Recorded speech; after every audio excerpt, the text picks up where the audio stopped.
عزیزان محترم، حضرت بلال رضی اللہ تعالی عنہ پر جب کفار ظلم ڈھا رہے تھے تو حضرت سیدنا صدیق اکبر رضی اللہ تعالی عنہ نے مہنگے داموں دین اسلام کی حمایت و نصرت کے لیے ان کو خرید کر آزاد کر دیا۔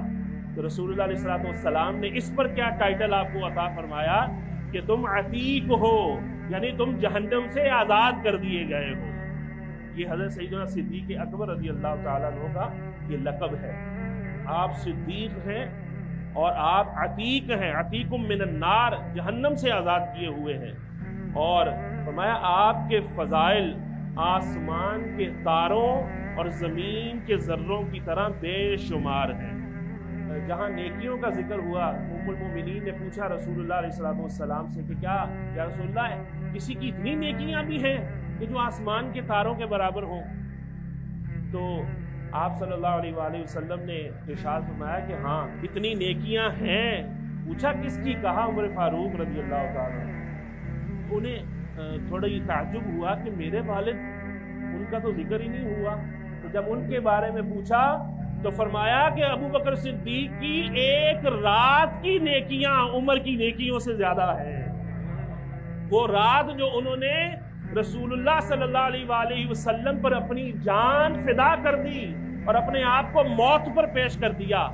کافر ہلاک کرنے کے در پہ ہیں، جان کے دشمن ہیں، امیر و کبیر ہیں، اتنے مشہور و معروف ہیں سیدنا صدیق اکبر رضی اللہ تعالی عنہ، لیکن رسول اللہ کی خاطر مکے اور لاتے، ٹانگیں، گھوسے کھانے کے لیے تیار ہو گئے۔ حضور علیہ الصلوۃ والسلام پر جو حملے ہوتے وہ روکتے، غزوات میں روکتے، حرم میں روکتے، اتنا آپ کو مارا جاتا کہ پتہ لگتا کہ ابھی جان نکل جائے گی۔ یہ ہے سیدنا صدیق اکبر، یہ ہے حقیقی عاشق رسول صلی اللہ علیہ وآلہ وسلم کہ اپنی جان ہتھیلی پہ رکھ دی۔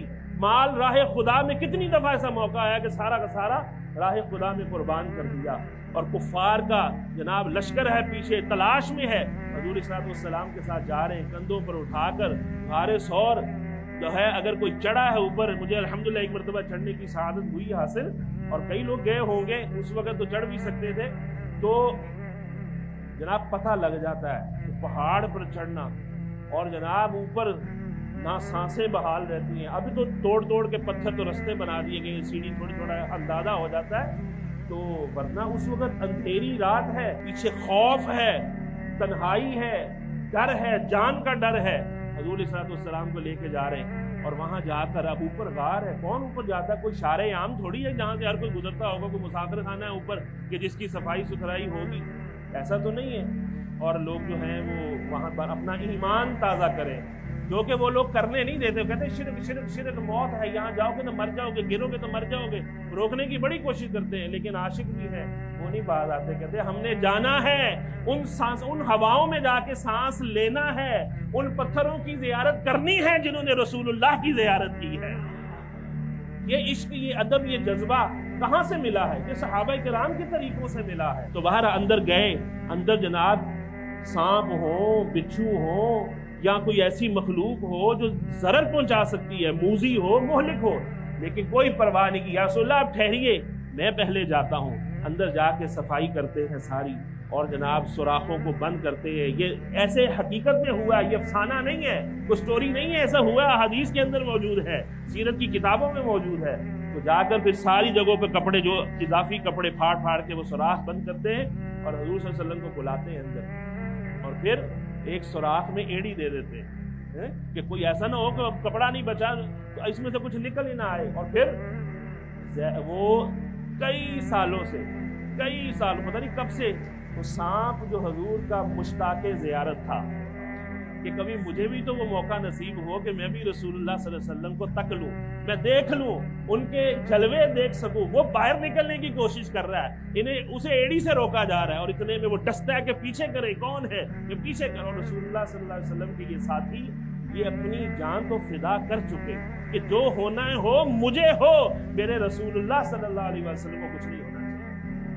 تو صدیق اکبر کا یہ مقام ہے۔ واقعہ تو اگر اسی پہ آئے تو بڑا لمبا ہو جائے، لیکن مجھے مختلف ان کی خصوصیات مختصراً بیان کرنی ہے۔ تو دیکھیں، اپنی جان بچانا سب سے اہم فرض ہے، سب سے اہم فرض ہے۔